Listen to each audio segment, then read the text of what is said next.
So guys, mayroon ako dito isang cellphone na gamit. So connected siya ngayon sa Wi-Fi. Ngayon, since yung cellphone natin connected sa internet, assuming na ito yung cellphone na ihahack natin, kukunin natin yung location niya kung nasaan man siya ngayon. Then dito sa dashboard ng ating machine, magpo-provide siya ng Google Map link. Pag i-open natin to, makikita natin yung exact location ng ating phone. So antayin lang natin. Ayan. Open. So ayan guys, na-capture niya.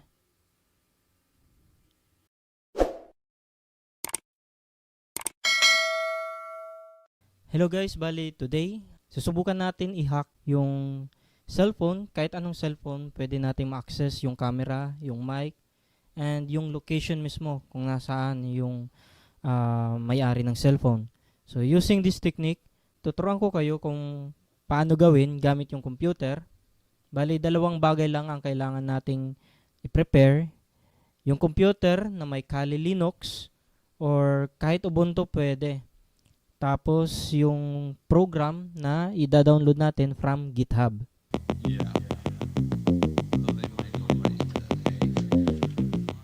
Kung Windows yung naka-install sa computer nyo, so kailangan natin mag-set up ng WSL. Ngayon kung mayroon ka namang computer dyan na Linux, so you're good to go. Assuming na meron na kayong Kali Linux sa computer na tumatakbo sa Windows, take note guys, Windows 10 yung computer natin ngayon. Pero using WSL, we can run Linux in our Windows machine. So, open ko lang yung Kali Linux ko. So, ayan. Ito yung first requirements natin, Kali Linux sa computer. Or Ubuntu, pwede din Ubuntu. So guys, para natin, ito yung pangalawang requirements. I-download natin yung program from GitHub. Ito yung Stormbreaker na open source siya. I-clone lang natin to. Ipo-provide ko na rin sa description yung link nito. So, ang gagawin nyo lang is copy-paste nito, itong link na to. It's either GitHub CLI or HTTPS. So, I recommend ito na lang HTTPS. Copy-paste nyo yan. Then, magko-clone tayo.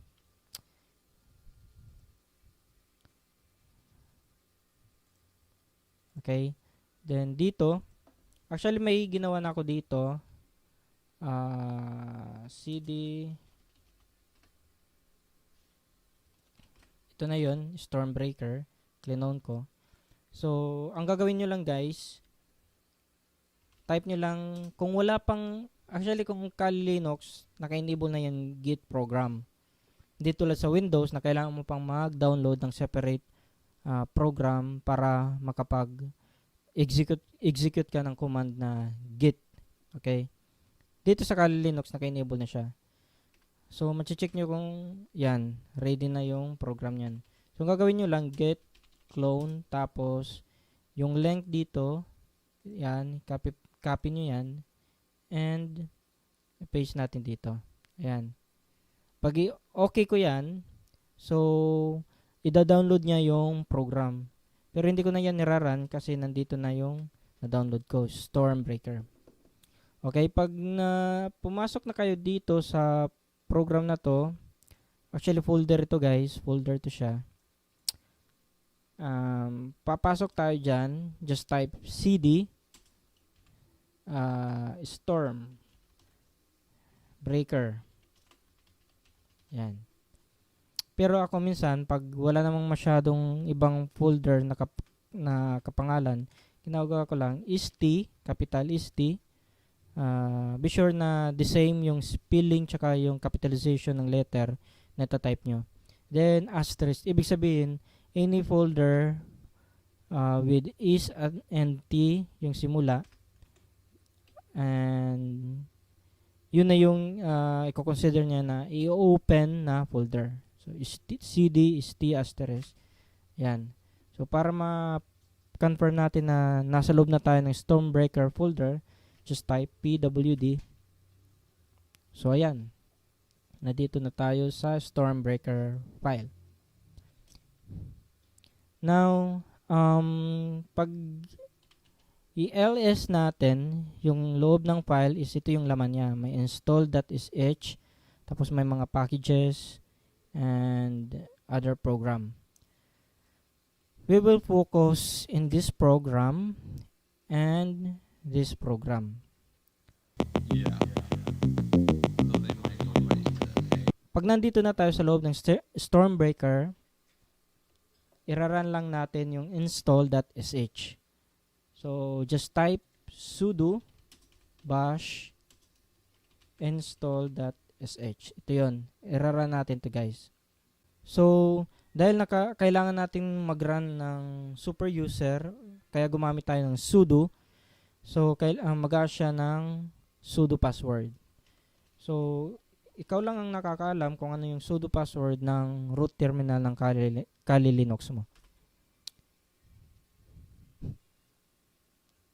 So, ayan guys, nagra-run na yung program natin. Kailangan natin ma-install yung ngrok na program sa ating machine, sa Kali Linux machine. So, ang problema ngayon guys is terminal yung gamit natin. Pwede natin mapasok yung Kali Linux na environment natin using its GUI environment. To do that, madali lang siya. Open ako ng isa pang machine habang inaantay ito. So, para mapasok natin guys yung GUI ng Kali Linux, kailangan natin install yung dalawang program. So, first things first, i-update natin yung ating machine. Type mo lang sudo apt update and sudo apt upgrade. Then, type natin yung yes, dash y, kasi mamaya mag-ask siya ng yes. So, para dire-diretso yung run after i-run itong command na to. And, after natin to ma-run, hindi ko na ito i-run kasi nakapag-run na ako nyan. Next na i-run natin is itong install natin yung package Kali Linux desktop. Don't worry guys kasi nasa description na yung mga command na to. Kopyahin na lang. Then i-run nyo yan. After natin ma-install yung Kali Linux desktop, mag-install tayo ng XRDP sa ating machine. Para later, pwede natin siyang ma-remote. Okay? Yan. Install natin yan. Sudo apt install xrdp-y. Next, i-start natin yung XRDP na program. Sudo service xrdp start. Ibig sabihin, yung, kapag successful yung installation ng XRDP, i-start natin siya. Once na-start na yan, okay, i-start natin guys, pwede kong ma-check yung status kung nagra-run na siya. Ayan, XRDP is running. So, nagra-run na. So, no need ko na i-start. And kung nagluloko siya, pwede nyo siyang i-restart. Okay? Since nagra-run na, hindi ko na i-start yon. Again, ito yung program sa pag-start. Now, since nagra-run na yung ating XRDP program, pwede na nating ma-remote itong ating Kali machine. Yung Kali Linux machine natin is a virtual machine inside our Windows computer. So, para access natin yung desktop nito, yung GUI interface ng Kali Linux, kailangan natin makuha yung IP address niya. Just type ipadd, then enter. So, yung IP address ng computer ng Kali Linux ko is ito. Yan yung itatype ko sa remote desktop program ng Windows. So, just type remote desktop Ito. And, ayan. Ta-type ko yung IP address ng aking machine, 172.21.198.8. Ayan. Ta-type nyo lang dyan, dito. Then, connect. So, ayan guys, nakapag-connect na ako dito. So, ayan. Ito yung machine ng Kali Linux. Then, ito naman yung desktop ng Kali Linux. So, yung username dito is kung ano yung username ng Kali Linux machine mo. During installation kasi ng Kali Linux, it will ask your username and your password. So, yun yung pinaka-root credentials ng machine mo. So, this time, yung username ko is gcode, password. Yan. Okay. And, nasa Kali Linux machine na tayo, guys. Bakit kailangan natin mapasok itong Kali Linux machine natin? Kasi, kailangan natin ma-install yung Ngrok. Actually, naka-enable na siya kasi nagawa ko na to. Bago ko sinitap itong tutorial na to, guys, sinubukan ko muna para sigurado tayo na gumagana yung program na to. So, ang gagawin nyo lang guys, punta lang kayo sa website na to, ngrok.com/download. So, i-check nyo na lang din sa description yung link dito. Okay, pag nandito na kayo, punta lang kayo dito sa My Linux, then select your machine, then click download. Once na-click nyo yan, magda-download siya, then pupunta itong program na to doon sa download folder. So once na download na natin yan, ang next procedure is ito. I-run natin to. Just copy this command, click this button para ma-copy natin sa clipboard natin. And then pwede tayong bumalik doon sa ating terminal dito. Pwede itong terminal na to is nasa Windows desktop ko. Pwede din tayo mag-open ng bagong terminal dito sa loob ng Kali Linux desktop. So, itong icon na to para ma-open yung bagong terminal. And, i-paste natin dito yung copy. Then, paste natin dito. Paste selection. Ayan. Oops, mali ata.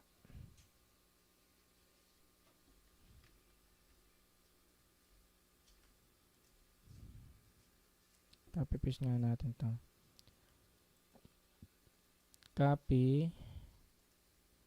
Then right click. Paste. So yan. Kulang dito. Sudo. Actually ito lang yun guys. Copy paste natin yan dito sa terminal. So ang trabaho nito is yung dinownload natin na file, ito na nasa loob ng download folder, which is ito yon. Ito i-extract natin dito sa ating root files. Papunta dito sa ating root files. Extract natin siya. Kasi once na-extract na yan, ready for use na yan. Okay? So, i-extract lang natin yan. I-run mo yung program na to. Pero dahil na-extract ko na yan, so hindi ko na yan i-run. Okay? Next, na gagawin natin, this time, pwede na tayo makapag-run ng ngrok command. Or, ngrok command. So, ayan. Ibig sabihin, ready for use na yung ngrok na command.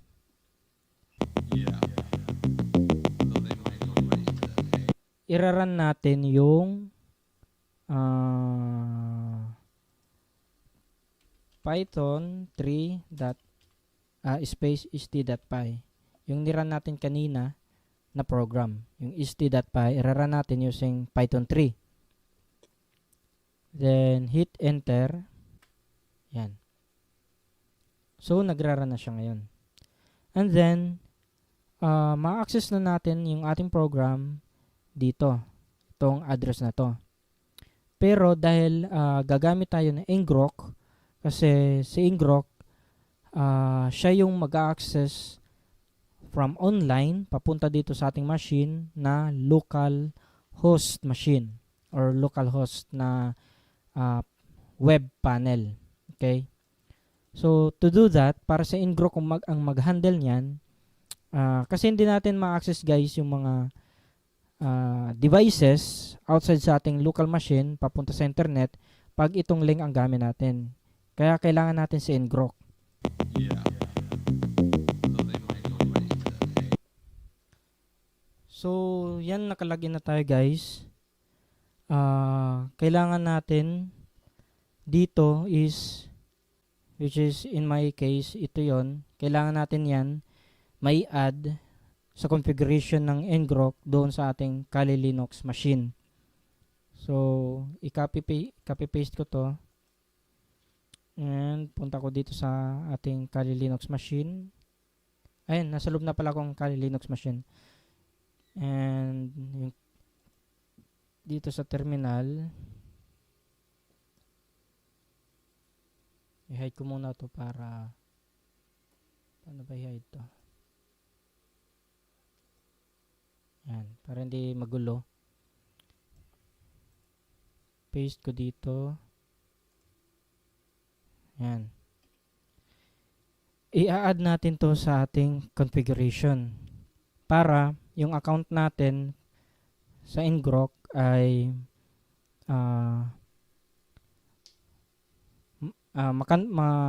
ma-configure dito sa ating local machine. Ayan, nakasave na siya. Once na i-add na yan, take note guys na nagra-run na yung ating ating Stormbreaker. Ang ginagawa natin ngayon yung link from ngrok. So to do that, kailangan nating i-install yung auth token. Ito yung authentication token para ma-confirm ni ngrok na ikaw pala to. Sige. So ayun. Be sure guys na hindi niyo ito i-share kahit kanino. Kasi unique lang yan sa inyo. Dito sa screen ko ngayon, i-blur ko lang to para hindi niyo makita. Yeah. Nagra-run na ngayon yung ating ngrok sa local at port 2525. Ngayon, itong port natin, i-link natin sa ngrok. Kaya, i-run natin. Ito, hindi nyo lang to guys i-close Naka-open lang yan siya. So, dito sa ating isang terminal, type natin ngrok, http, tapos yung port 2525. 2525. Yan. 2525. Then, i-run natin yan. Yeah. Itong link yung gagamitin natin kasi naka-direct to siya dito sa ating local machine. Pero itong gagamitin natin para ma-access natin yung mga devices na online. May mga cellphone na online sa internet, ma-access natin siya using this link. Okay? So, i-run natin yan dito sa ating browser. So, you are about to visit this app. Visit site. So, mag-a siya ngayon ng username and password. Yung default username and password nito guys, admin lang at saka admin yung password. So, admin. Username is admin, password is admin. Then, login. So, ngayon guys, na-open na natin yung ating pinaka-dashboard. Ang una nating susubukan is makuha natin yung exact location ng ibang device. Yeah. So they might already said, hey.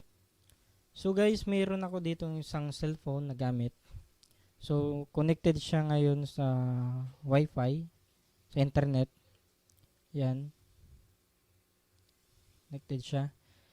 Then, ngayon since yung cellphone natin connected sa internet, assuming na ito yung cellphone na ihahack natin, kukunin natin yung location niya kung nasaan man siya ngayon. Ang gagawin ko guys, itong link na to, normal-data.index/index.html, to normal data, kukopyahin natin. Ito yung kailangan natin para makuha natin yung location ng isang device or kahit anong device, basta may link siya na ganito, kopyahin natin, tapos isend natin doon sa cellphone na gusto nating ma-hack. For example, so yun guys, sinend ko sa messenger ko dito yung link na to. Ayan. So, i-open ko to. Then, let's say, si user, prinoceed niya yung link. Ito yung makikita niya guys. And at the same time, dito sa ating dashboard, Stormbreaker dashboard, ayan, nakuha natin yung details ng phone ko, yung IP address ng phone ko. Yan yung mga details na makukuha natin. Sorry, itong isang link pala yung kailangan natin para ma-access natin yung location ng device. Itong near you. Ito. Near you index.html. So, copy paste natin yan. Send ko ulit dito sa cellphone ko. Tapos i-open ko yung link. Bali itong link guys, i-open ko siya. So, ayan, na-open ko na. So, habang naka-open yan, dito naman sa ating ating machine or dashboard natin, nakuha niya yung initial data ng cellphone. Ngayon, pag i-continue ni user itong button na to guys, saka lang natin makukuha yung exact address niya. So, mapapansin nyo dito sa ating dashboard na magbibigay siya ng Google Map. Okay. Allow location. Yan. Allow location. So, ayan. Location information is available. Try nga natin. So, nagkakaproblema ako dito guys sa isa kong phone. Hindi niya ma-access yung location. Pero try natin yung camera.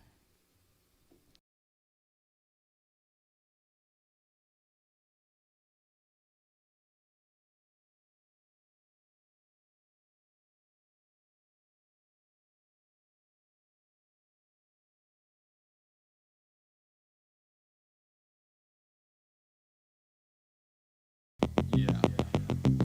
So they might already said, hey. So guys, nandito tayo ngayon sa Android, sa iPhone ko. Dito natin susubukan yung mga link na to. And itatry kong kunin yung location ng phone ko gamit itong link na near you. Just copy this link and isend ko dito sa aking sariling account. So yan, na-access niya yung iOS ko. Ito yung version ng iOS phone ko. Then IP address ng aking iPhone. So pag i-click ko dito sa aking iPhone yung continue, allow location, then dito sa dashboard ng ating machine, magpo-provide siya ng Google Map link. Pag i-open natin to, makikita natin yung exact location ng ating phone. So ayan, na-access natin yung location ng ating iPhone. So Next, yung camera.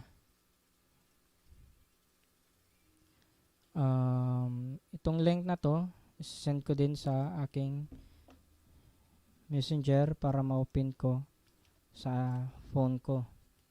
So, antayin lang natin. Ayan. Open.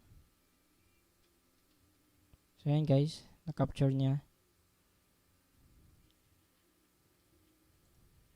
Then, open ulit. So, ayan. Yung computer ko.